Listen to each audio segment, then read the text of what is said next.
The one thing that I always tell people when people ask me, like, what should I do to prepare for a disaster, is I tell people, like, you should know who your neighbors are.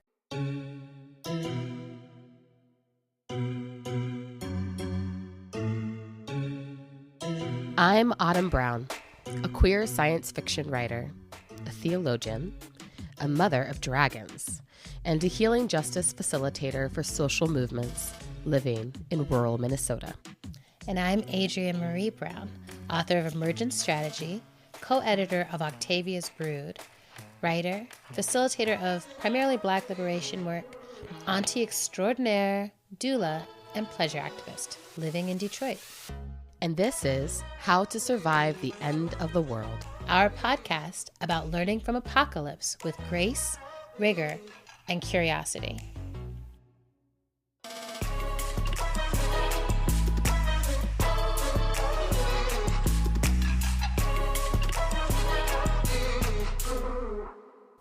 And to start off our show today, I'm going to jump right into a reading from Octavia Butler's Parable of the Sower that I hope will give you some context for what we're about to dive into. The character is Lauren Olamina, who is the protagonist of the story in this scene. I think she's 15 or 16 years old, and she is living in apocalyptic conditions with her family behind a gate, a big gate and walled community, and she is preparing herself for the worst. Saturday, June 7th, 2025. I finally assembled a small survival pack for myself, a grab-and-run pack. I've had to dig some things I need out of the garage and the attic so that no one complains about my taking things they need. I've collected a hatchet, for instance, and 2 small, light, all-metal pots. There's plenty of stuff like that around because no one throws anything away that has any possibility of someday being useful or saleable. I packed my few $100s in savings, almost $1,000. It might feed me for 2 weeks if I'm allowed to keep it, and if I'm careful about what I buy and where I buy it.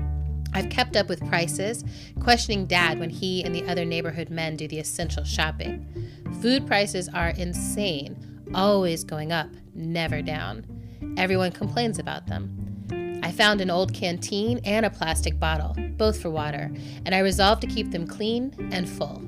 I packed matches, a full change of clothing, including shoes in case I have to get up at night and run, comb, soap, toothbrush and toothpaste, tampons, toilet paper, bandages, pins, needles and thread, alcohol, aspirin, a couple of spoons and forks, a can opener, my pocket knife, packets of acorn flour, dried fruit, roasted nuts and edible seeds, dried milk, a little sugar and salt, my survival notes, several plastic storage bags, large and small, a lot of plantable raw seed, my journal, my earthseed notebook, and links of clothesline. I stowed all this in a pair of old pillowcases, one inside the other, for strength. I rolled the pillowcases into a blanket pack and tied it with some of the clotheslines so I could grab it and run without losing things, but I made it easy to open at the top so I could get my journal in and out, change the water to keep it fresh, and less often, change the food and check on the seed. The last thing I wanted to find out was that instead of carrying plantable seed or edible food, I had a load of bugs and worms. I wish I could take a gun. I don't own one, and Dad won't let me keep one of his in my room. I mean to try to grab one if trouble comes, but I may not be able to. It would be crazy to wind up outside with nothing but a knife and a scared look. But it could happen. It could happen. That preparation ends up serving the rest of the entire story and really has shaped my life in so many ways. This idea of having a grab and run pack and making sure you have your Octavia Butler bag ready to go. And so in my life, Autumn, you have actually been kind of the Lauren Olamina character in my actual life, a person who has repeatedly put yourself into both professional and personal situations where you were preparing for apocalyptic conditions and how to survive in the wild and how to survive on the land and how to survive like massive disasters. So I thought that for today's show, I could just interview you about how we prepare for apocalypse. If you're down, are you open to that? I'm totally open to that. And of course, you know, I really believe in this old adage that no one knows everything, but together we know a lot. And so, of course, I have like my, actually fairly limited set of skills. It's funny because my friends who live in more urban environments are always like, I need to come apprentice with you. And I'm like, I actually don't know that much, but I know the things that I know. And I'll also be referencing, as we're talking, I'll be referencing some of the other resources and other organizations and groups and folks who are out there who are doing this work, who may know other skills that would also be really useful for people to be thinking about. So I'm happy to like speak from my particular position and lens.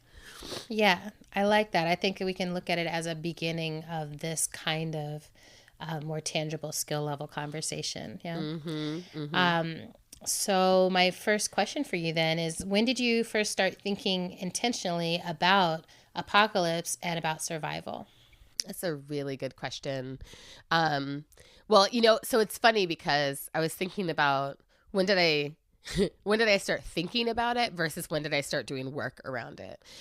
Or when did I start thinking about it versus when was I consciously understanding that that's what I was thinking about? And so it was funny to go back into my childhood memories and realize that throughout my childhood, I have a lot of, I remember that I used to do an intense amount of daydreaming and imagining about being lost at sea and being washed up alone on an island and having to like learn all these skills in order to like survive alone. I used to really have a lot of imagination and visions of myself with a bow and arrow. In fact, I was like, you have a bow. I know my partner Genjo gifted me a longbow a couple of years ago at Christmas time, and I remember being so like, I remember feeling so caught because I was like, I didn't think that anyone else knew that I was like, I have always fantasized about being able to use a bow and arrow. And then like I opened this massive package at Christmas and it was this gorgeous handmade longbow. And I was like, oh my God, my partner really knows me. So I've been, it's love. So I've been slowly over time actually learning the skill of shooting that bow and arrow. And I'm not very good at it, but I'm like, I'm slowly learning. Yeah. But like in apocalypse movies, like just that level of having practiced it twice would make you like Matt Damon level expert. So exactly. It's all good. Like I know from the movies that you only have to have done something like once or twice, and then you're like the expert at it. No, I'm the Matt Damon of my social group for sure. You were definitely the Matt Damon of my life. So there was that, but I also used to have. This is strange to think about it, even say out loud, but I also used to have these really intense daydream, night dream, vision, imagination of the best way I can say this is like sustainable rooms. So I had this daydream that I would kind of enter into regularly as like an escape for myself of like having a bedroom that was actually kind of like a jungle and had a space in the floor where there was like a bed, but it would pull, like you could push the bed out and there was actually a pool inside it. And like, but it was very lush and like dream. There were vines everywhere. And I feel like there's something in that dreaming that has to do with, in a weird way, has to do with the way that I eventually chose to live. But in terms of when which is not to say I live in a house that has like a bathtub that you can, pull out of the floor. I don't, but in terms of, it's almost like that. But in terms of like, when did I actually start consciously thinking about it? It was actually, one of my first jobs, one of my first serious like adult jobs after college was, I went to work at an organization called New York Disaster Interfaith Services. And It was, you know, what it sounds like. It was a disaster service organization that was also like a multi-religious federation and existed specifically to network religious organizations, faith communities, churches, synagogues, mosques, and other centers of worship all over New York City. And I initially entered the organization as a research associate and then ended up becoming the coordinator of planning and training. And so a big part, it's very typical of nonprofit organizations. It's like, oh, you're here and you seem skilled, so we're going to give you this big job. And so eventually, like, my job ended up being to coordinate the development of resources that were specifically targeted to faith communities about how to respond in disaster situations. And so, of course, a huge amount of my work was researching, you know, what happens in the aftermath of a disaster, what's needed, particularly what happens in urban environments, and how can faith communities and places of worship actually utilize their physical sites and facilities and the networks that they already have in place because of the nature of the way those communities work. How do they utilize those resources in order to respond, right? And of course, through all of that research and skill building that I was doing for myself, and then ultimately, you know, I was, you know, often leading trainings, or we would coordinate an annual conference that was, you know, providing training to others. And so I was in conversation with a lot of people who had a lot of this expertise, even though I myself didn't have it. And one of the things that inevitably, I think for a lot of people in that work, what you come to realize is that, like, the aftermath of a disaster is, well, one, it's not much like what we all think of it as usually. And two, there's like this enormous opportunity to reshape conditions in the aftermath of a disaster. And that, once that occurred to me, it was kind of like, it's like kind of got stuck in my craw. You know what I mean? It was sort of like, as soon as I had the thought, I was like, oh, this feels important. And of course, it was at the same time that I was really getting into Octavia Butler's work. And really, so I think it was like a combination of like reading Octavia Butler's work, reading the parables, and then doing this work around disaster preparedness and seeing and understanding how much the aftermath of a disaster really is an opportunity to reshape relationships, reshape conditions, reshape political conditions, reshape structures, and how often so much of what really goes wrong in the aftermath of a disaster has much more to do with interventions by the state than it has to do with anything that the community itself is doing. I mean, Hurricane Katrina is a great example of that, but there historically, and I'll probably circle back around to this later, but there's historically like many, many, many examples of disasters where the aftermath is the community like networking around cooperation and hospitality, and then the state comes in and is like martial law, you know, and and then massacres happen, and then all kinds of stuff goes crazy nuts. So that was like a super rich, amazing answer that I feel like you touched in on all the different things. So there's just a lot of threads there that I'm just gonna like pull. Pull the thread. I want to pull the threads, girl. I want to find out everything. So, well, first of all, I just want to say, you know, you talked about reading Octavia Butler during that time, and that was an awakening for you. Obviously, it was an awakening for me too. You know, because I love that she not only looks at like the apocalypse conditions, like what happens here on Earth in very tangible ways, but also like what happens in an apocalyptic condition when we're dealing with aliens afterwards, and what happens in an apocalyptic condition where we're time traveling or something else is happening. So but what if they were I just feel like aliens all she of a sudden? approached apocalypse from a lot of places. Before we move on to some of the skill stuff, I'm curious if there's any other people, writers or other kinds of artists who think about apocalypse in ways that excite you. Oh, yeah. Yeah. So, okay, in terms of writers, fiction writers, there's a few that immediately come to mind. Cormac McCarthy's incredible, tragic novel, The Road, is one of my all-time favorite books. He's not traditionally considered like a speculative or science fiction writer, but that is absolutely like a speculative fiction novel, and surrounds the journey of a father and his child as they are navigating like a post-apocalyptic landscape, and that like seems sort of like post-nuclear. You know, it's like a very it's a devastated landscape that they're moving through. And again, doesn't exactly represent what I think would be what I think would be many people's realities in the aftermath of like a major disaster, but the particular way that he encounters like love, relationship, and commitment in that novel is just incredible. I would say one of the other science fiction, like explicitly science fiction writers that I love, who I think writes really beautifully about apocalypse, is Kim Stanley Robinson. And there are 2 books of his that I would recommend. One, which is like very explicitly like futuristic science fiction, is a book called 2312.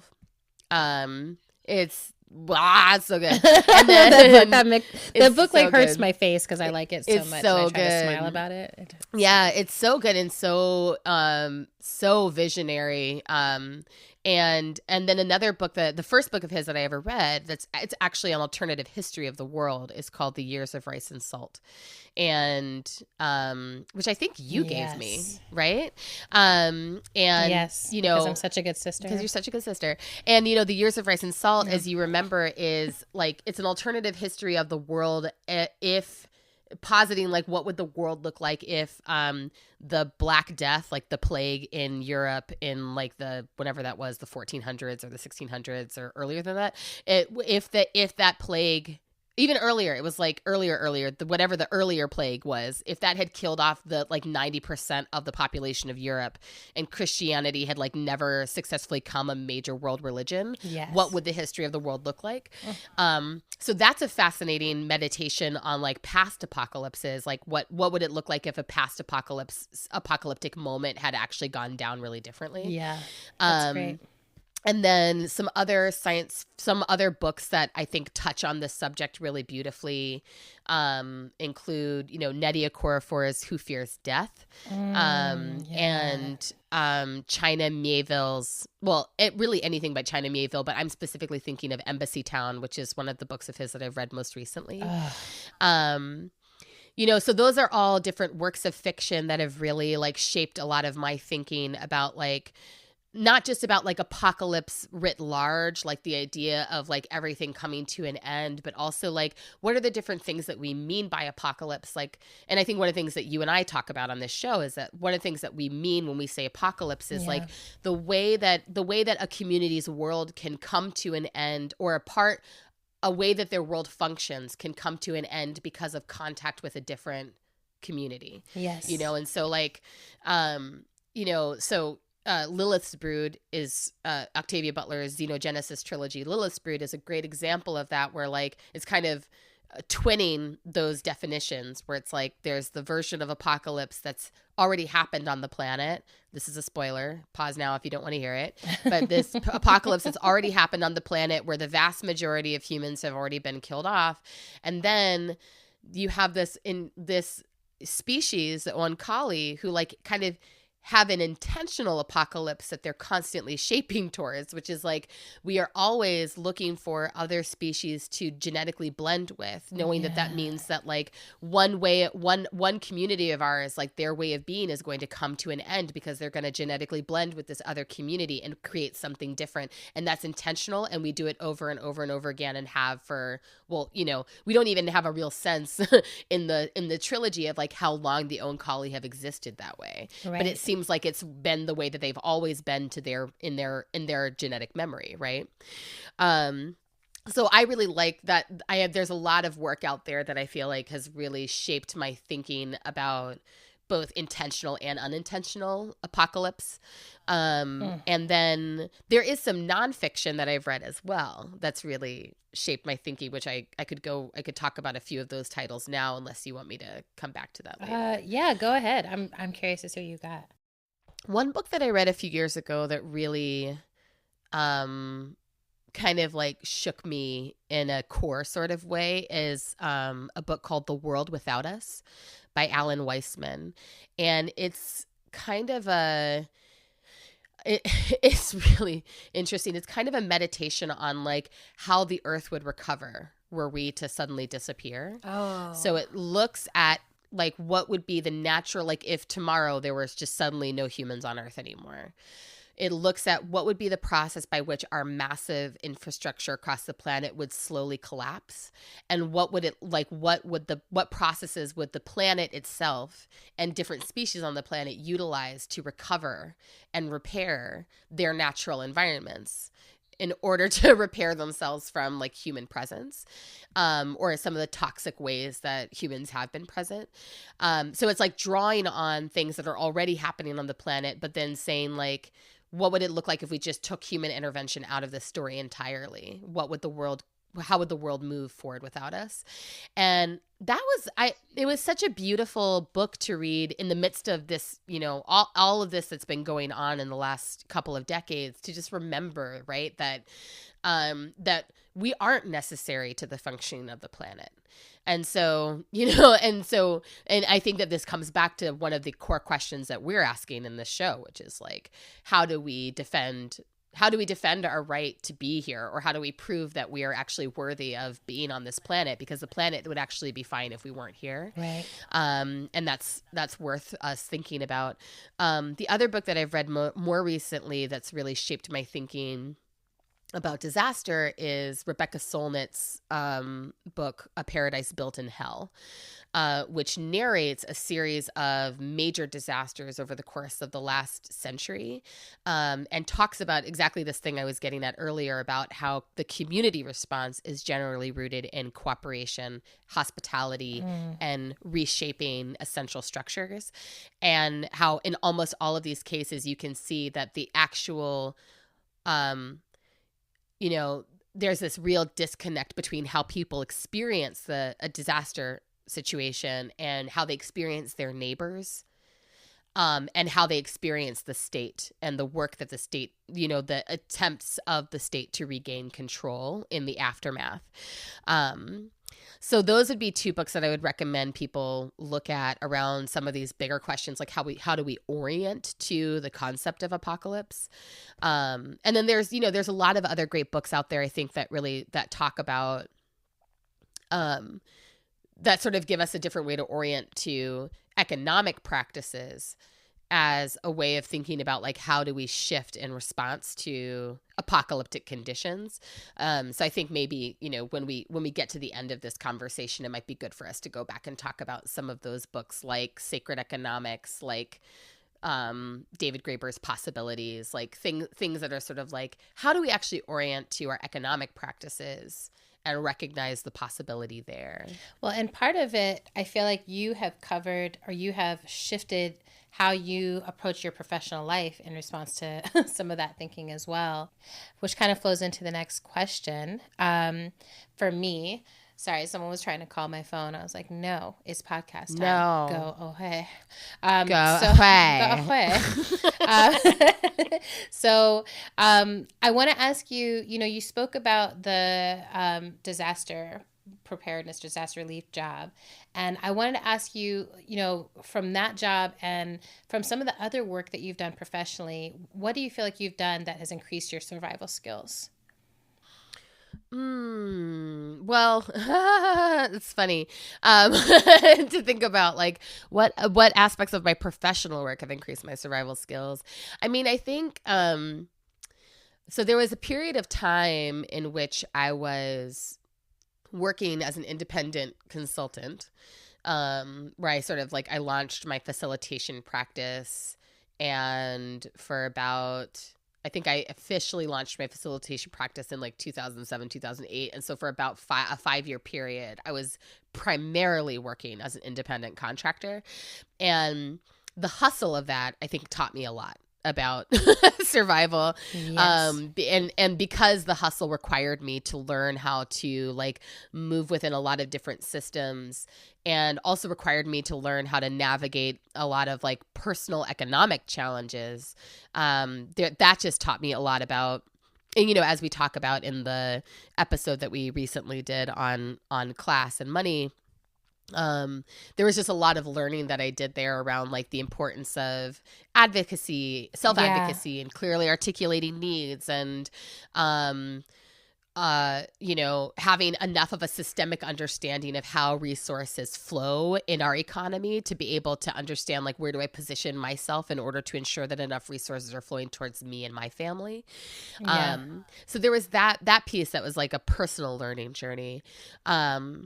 And then there was a period of time where I was running a nonprofit organization that was doing environmental justice and food justice work, like here in the community that I live in. Yeah. And some of the work that we were doing was really about trying to create a sustainable local food economy through a combination of entrepreneurship training and market gardens, like, getting people to move through an apprenticeship process where they were learning how to grow food and then turn that food into a product, and then market that product to the local economy. And then we were simultaneously doing these like media campaigns to the local community about the importance of like keeping our money in our community. And the community that I live in is actually a great example of of where there is an opportunity for this work and why it's so important, because the community I live in is one where, I live in Stearns County, Minnesota, which actually has the highest percentage of organic farms in the state. Oh, wow. Which is amazing. And also the urban centers, or the primary urban center in Stearns County is a city called St. Cloud that is like the vast majority of the infrastructure growth in St. Cloud has been strip malls. And so it's like there's this, quaint little downtown in St. Cloud. There's a former rail line. There's the Mississippi River runs through the city. But then the way the city has, infrastructurally, geographically sprawled has been through strip malls, which, and most of the companies that are taking up space in those strip malls are companies that are headquartered elsewhere. Right. So anytime you're spending your money in those places, the money is not really typically, like, you have to work really hard to find a way to spend your money in St. Cloud in a way that reinvests into the local economy. Yeah. And so there was this opportunity there for us to be making this argument as to why you should be investing in a local food economy. And, that we actually all have the values in this county, in this community. We have a shared value around this. So let's really live into our values. Yeah. At the same time, personally, like, you and your family were, it feels like, just growing more and more of your own food and like growing that also in community. So can you share a little bit more about that piece, like what you and your family have done personally that's increased your survival skills? Yeah, I can talk about that. I mean, I would say one was moving from New York City to Minnesota in the first place, and like choosing to invest in a piece of land. And when you left New York, did you know that you were going to be living like in the wild? Like, no.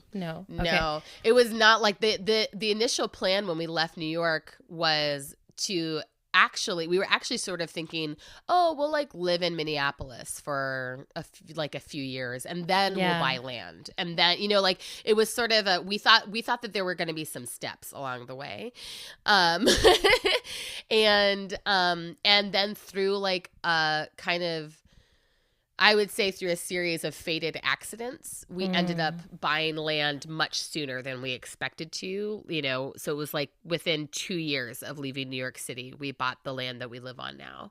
And over the course of those 2 years before we bought this land, we were doing garden sharing with my in-laws and with some really close family friends. So we had a couple of different spaces that we were sharing. Just that we had people who had access to larger pieces of land. And so we would all plant together, and then we would all be responsible together for the management of that garden space and then ultimately harvesting from that garden. So we have some family friends who had about an acre of space that they were gardening actively. And it was just two of them. And so the two of them plus my two in-laws plus my partner and I, like the six of us, were sharing that acre of land to garden for a period of time. Oh, wow. And it's, and it's a great way to do it, actually, because often, as is often the case, one of the beautiful things about gardening is that you often in the summertime and in the fall, you end up having far more food than you know what to do with. And so it's actually beneficial to share your garden with others and to have other people who are like co-holding the responsibility of harvesting and processing all the food with you, because it can be very overwhelming. And once it gets overwhelming, it's very easy for food to actually go to waste on the vine, because you kind of, it's easy to get behind in the work of actually harvesting and processing the food. And that's, I think, is also the beautiful lesson of growing your own food, is that like you immediately see how much abundance there actually is in the world. As soon as you start to garden, you're like, oh, there's plenty.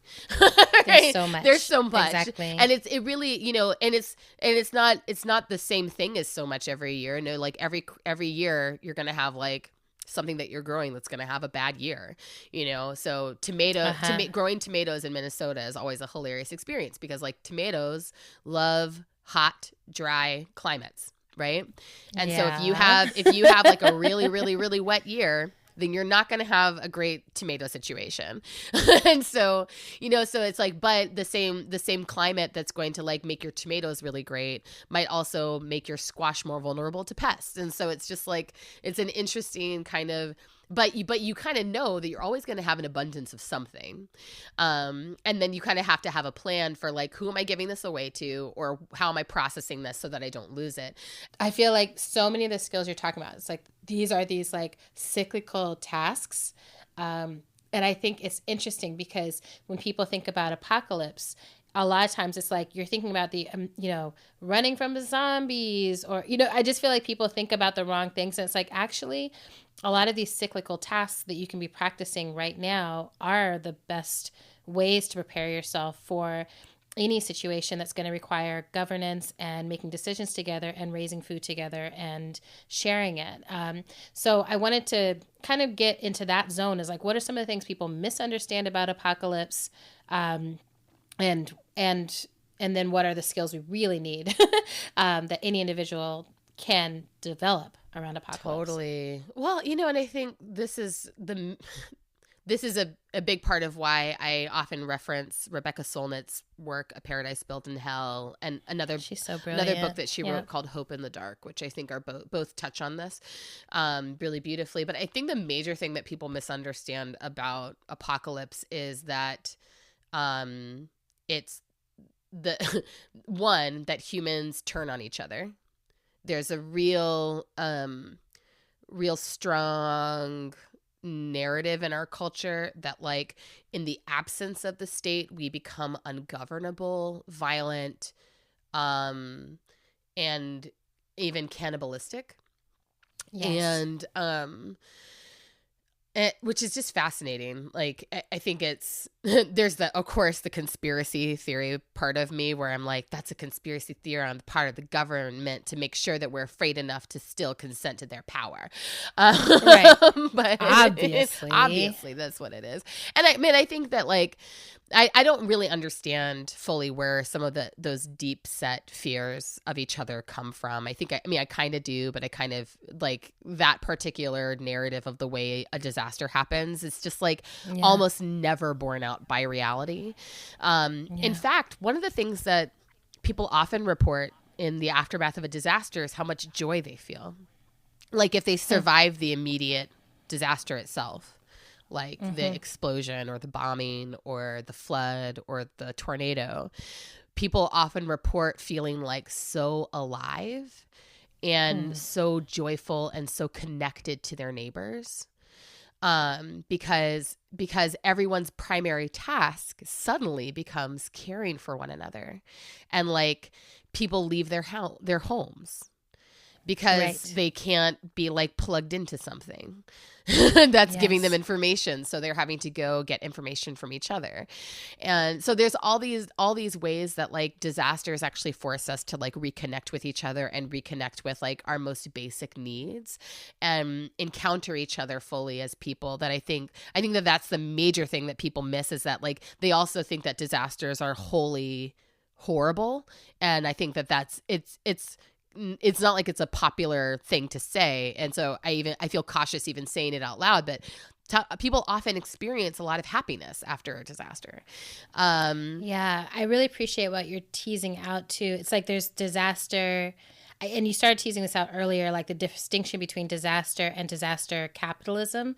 Like there's the initial, which I've also heard, like when people have survived, great fires or great floods or other things, where people are like, I feel really liberated. I had to change my relationship to things. Yes. Like there's just this freedom that comes with it. But then there's that next wave of the disaster capitalism, which I think it seems like where a lot of the suffering and the sense of competition enters. Right. So there's the behavior of the state, but then there's also predatory behaviors that are often corporate or opportunistic in nature. So I remember this when I was still working at the New York Disaster Interfaith Services. We had a summer in New York City where we had a tornado hit Brooklyn and a massive flood in Queens. It was like the same night. It was the same storm, but the way it was like a tornado hit Brooklyn, which was like totally that just it hadn't happened in like 80 years. Yeah. Climate change. But the bigger, and that was the big story, but the bigger disaster, because that was the big story. There was a tornado. It was scary. But it only affected a few homes. But the really actual disaster was the flooding that happened in multiple neighborhoods in Queens. There was just intense flooding. And so we set up or participated in helping to set up some response centers in Queens. And we started hearing stories right away about these small companies that would sort of like show up on people's doorsteps and offer, if you pay me cash right now, I will like do this, that, and the other to your basement. So there are people there. And it's a really interesting thing too, because it's like there are volunteer groups that will come from other parts of the country. Oftentimes they're missionary volunteer groups. Yep. Like they're rooted in like a Christian practice. So they're helping you for Jesus. Exactly. Right. So they're missionary or volunteer groups and that'll come in to do response work. But then there's also these like opportunistic groups that will come in and they will pose as though they're volunteering. Or they will pose as though they're on like some sort of missionary situation, and then expect cash payment or demand cash payment or something. And oftentimes they're getting in before the homeowner or renter has even figured out what level of insurance they have and what their insurance is going to cover. So they'll come in and they'll be telling a particular story around how, your insurance isn't going to cover this and blah blah blah blah blah. And in some case, I mean, one of the other things that I think everyone's kind of up against in disaster capitalism, and particularly in this moment where like the effects of climate change are becoming so serious, is that like insurance companies aren't covering some of what's actually happening, or a lot of what's actually happening. They're like, we don't have coverage for that. So, so you have people who are coming in and taking advantage of all of the uncertainty. And, so I think that like that's like that combination, can actually make things very dangerous in the aftermath of a disaster. And this is one of the reasons why, I feel like the work that we were doing with faith communities was actually really important, because faith communities have facilities, they have resources, they have pre-existing networks, and then they're often also led by people who have influence at the level of local government. And so, it's really important for folks who, I think it's really important generally for community leaders who have influence at the level of local government to be really informed about what happens in the aftermath of a disaster, so that they can be prepared and also exert as much influence as possible in order to ensure that their communities aren't going to be abused, wherever that abuse is coming from. One thing I'm curious about here, so it feels like the sort of two paths, right? It's like on one hand, communities come together and are caring for each other, are experiencing joy. On the other hand, there are folks who are like, this is an opportunity to get some resources. And, my first thought was like, "Ugh, that's so shady," but I'm also like, yeah, and we live in an impossible economy, and in an impossible economy, you know, people have to hustle instead of being able to always go above board and whatever to get resources. So I'm curious about like what people, you know, what do you recommend folks? What are some of the things that folks can do to prepare for, develop, and then kind of operate in the right way during those times, right? Because I do think there's something about, you know, it's like if someone does show up and they're like, I do have a skill for emptying a house, or, you know, helping you move all your stuff or whatever, then, you know, it's like, why should that person do it as a volunteer? But then there's also, how do we just care for each other first? You know what I mean? I don't know if that's coming out as a clear question, but no, it's a very clear question. So the one thing that I always tell people when people ask me like, what should I do to prepare for a disaster is I tell people like, you should know who your neighbors are. Like you should know your neighbors, right? I'm just like, yes, I'm set. Yes. You're exactly. But I mean, like you are in a great, your home situation is a great example where you actually have real intimacy with everyone that lives in the building with you. And so for me, there's that piece that's around like, and this is true whether you live in an urban area, rural area, suburban area, like you should know who your neighbors are more so than just by face and name. And we say hi to each other in the morning as we're getting into our cars. But like you should sit at the kitchen table in your neighbor's house and like know who they are as a person and let them come into your house and know who you are as a person, because the aftermath of a disaster is going to push you into each other's arms anyway. But it would be nice to already have some sense of like, what do you have to offer and what do they have to offer? Like what are skill sets that everyone might be bringing to the table potentially? A lot of communities increasingly are forming community emergency response teams. And actually there's, I think federally still and state by state, there's actually funding where you can get funding to like you can pull together a community group and get funding to go through emergency response training. And so you can like become a CERT, a community or emergency response team for your local community. So like if you're feeling really ambitious and excited, like that's always an option to like actually get emergency response training to know what to do. Very cool. So I think that's one of those things like, and I think that there is something too about like doing a little bit of your own self-assessment, like your own skills mapping. Like what are the skills that I have? Like what are things that I'm really good at? Not necessarily things that we associate to typically as survival skills. Like I know how to build a fire, but like, like, although that does not hurt. It doesn't hurt to know how to build a fire, and it's I think generally a good thing to know how to do safely, because you don't want to be that person out there who's like in the aftermath of a disaster starting a forest fire, or like I actually burned my house down because I didn't know how to start a fire. Yeah, so sad. So don't be that sad person, but I mean, like we all have skills and gifts to offer. So and I think that we can't lose sight of how important, you know, oftentimes like the stories that I hear about what really meant something to people in the aftermath of a disaster. It's like the person who was like in the food tent, making sure that everyone was getting fed for like days on end, you know? So like just being able to prepare food for others and like offer it with a loving gaze and a smile on your face is actually a really important skill. You know what I mean? Like being able to sit with someone who's lost someone else and hold their hand and just be quiet with them and hold them and love them through their grief is a really important skill that like, you know, can't be underestimated. The importance of that skill, the skill of slowing down and holding each other when we're grieving about a loss, that can't be underestimated in a disaster context, you know?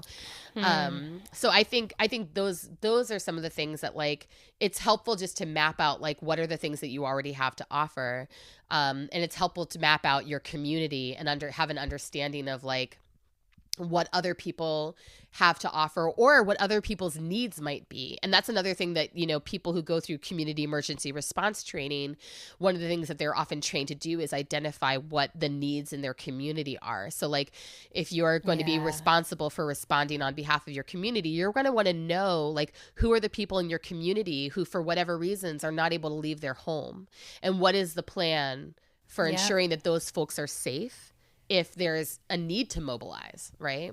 That's the kind of stuff that I think people should be thinking about. I want to ask you one more question. And I feel like we're going long here, but I think it's worth it. So hopefully our folks are just like, yeah, we think so too. Is, you know, you mentioned moving from New York City to Minnesota, and in large part to raise your kids in Minnesota. And this choice to raise them on the land, I think, has been such a brave and beautiful choice, you know, not without challenges, but it ultimately just seems like so nourishing and so helpful for them as survivors of whatever potential futures come. So I'd love to hear you speak a little bit about raising apocalypse-ready children. Yeah, I mean, it's interesting now as they're getting older to see, one, that like the high level of skill that they already do have around some stuff. It's amazing. And like Siobhan has already quite a high level of skill around gardening. And how at home they feel in the woods and how fearless they feel, you know, like they're not afraid of animals at all. Like even if like there's a big dog that comes their way when we're out for a walk, they know exactly what to do. They're not afraid. I've watched my children like make their bodies bigger in order to frighten an animal away, that like an animal that's bigger than them. Like I've watched Mairead be like, get away from me. You know, like they're just very they're very attuned to like their particular positionality. We just had the first experience of like sending Finn like through the woods from our house to our in-laws' house and back by himself. And that was a really big deal. It's funny to think about that being a big deal and to remember my own childhood and how much time I spent alone in the woods or with a friend in the woods. And like that, like even the idea that like it's like a big deal for kids to be alone in the woods is actually kind of a new, it's new to our generation. So there's a way in which it's like I'm also watching my kids reclaim something that like I believe should be possible. I think that it's been very healing for me to like see them, to see the level of like attunement and comfort and joy that they get from like being with nature, and being in their spiritual practices. Like, my kids are constantly making offerings. Like right now there's like multiple altar spaces set up in different parts of the house that are like Sam, Genjo and I have our own altar spaces, but then the kids will like set up their own they'll like get little pieces of cloth and put like fossils and amethyst stones and like leaves, sometimes leaves that they pull off of plants that are alive in our house that they know that they're not supposed to pull leaves off of. And they're like, well, I put it on the altar. And they're like, oh, is it okay that I used all this seed from the cumin jar? And it's like, oh, well. So, you know what I mean? And so they're really in tune with like all of that. And of course, as we've talked about in previous episodes, they're very exposed to, you know, the natural cycles of life and death being out here. And so it's like, it's interesting too, because all of this means that when we have conversations about some of the things that are happening more broadly in society, there's stuff that they can kind of understand more instinctively because of how we live, or like they understand more instinctively that like, the way that our society is structured results in a lot of pollution and results in climate change results in people needing to leave their homes and move to other places. Like they're starting to sort of see those cycles and understand them more instinctively, which is pretty powerful and pretty amazing. And it's going to be interesting to see how all of this continues to evolve. Like, there's the piece of it that I feel like deeply in a commitment to, especially as a person with like African ancestry, whose, our ancestors were slaves. I feel deeply in a commitment to be in a relationship with the land that is a relationship by choice. Yes. And because I understand that to be a part of like healing work I'm doing on behalf of myself and healing work I'm doing on behalf of my enslaved ancestors who were like forced to be in relationship with the land in a particular way. Yeah.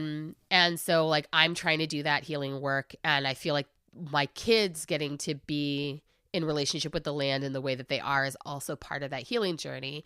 And I also do know that like there at some point there's a strong likelihood that they would make a different choice, that they will want to live differently than the way we live now.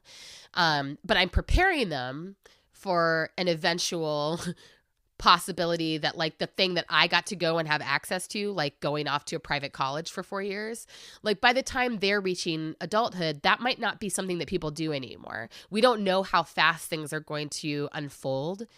It's becoming more and more obvious and clear that like within the next 20 to 50 years, the way our society functions is going to shift radically, but we don't know yet what the shift is going to look like. So one of the things that I have been actively preparing themselves for is like, you'll probably go to college, but you might not go to college. Like there might not be that. We just don't know. Like we just really don't know what's going to happen. We have no idea. And so what I'm trying to prepare them for is like a life that's really defined by meaningful work rather than like a particular trajectory of steps that anyone should take in order to be successful under capitalism. Yeah. Wow. Yeah. Awesome. So this has been an awesome conversation with you. Oh my God. Yes! Thank you. I think as we're wrapping up, if you were to add a couple things to a go bag that modern folks should have just ready, like I have one under my kitchen counter, what would you put in yours, or what would you recommend people put in theirs? That's such a good question. I had made a little list because I was like, what do I think? So, I mean, like I love the list of the Lauren Olamina list. I think things that I would add, especially if you have access to these things, one would be maps of your region, like actual physical maps that are up to date. Because one thing that many of us are no longer very good at is actually navigating our physical environments, and especially navigating them without GPS. Yeah, I was like, what? So actual maps. I think they make more and more these days like portable lightweight water filters. I think that it's a great idea to have. They make them for people who are doing serious camping. And so it's a great idea to have a portable water filter and a clean water bottle. I think the other thing that I would highly recommend is some sort of like tarp or sheet of plastic, so that like if you're in a situation where you're caught out of doors and need to put together some sort of portable shelter, you don't necessarily have to have a whole tent. Although they're very collapsible, very compact tents that you can get. So, I mean, like that's a pretty lightweight thing, or fairly lightweight thing that one could get. But I think that just at least having because also tarps and plastic sheets have like so many multiple usages. Like you can sleep on top of them, you could have it over you, you can use a plastic sheet as like camouflage in a lot of different situations. So like it's just that's a really good thing to have. And then I think having like a portable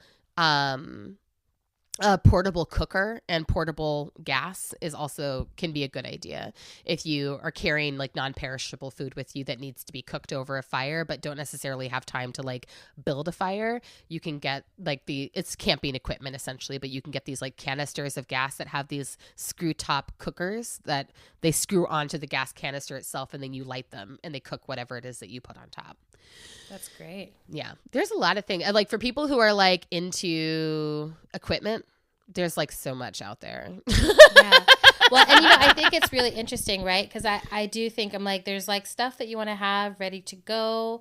And, at some point we can just spend a lot of time talking about all the things that Octavia's characters had. But one of the things that I love is that they also had like, they would bury stuff around that was like, here's papers and here's some cash and here's other stuff that's not just like right where you are. So I think about that too. It's like, as I've been going through this insane moment where the IRS has been coming after me, it has been helpful to know that I have placed resources in a few places, in a few locations with other people that I trust, so that I know that I can survive this period in my dignity. It's like there's lots of ways now, I'm like, oh, the territory that we live in is physical and the territory is also digital. And so just thinking in lots of different ways about how we keep resources and how we move resources. So, yeah. And like who's in your network and who are your safe places to go? They might not be in your home community, but you need to know how to get there.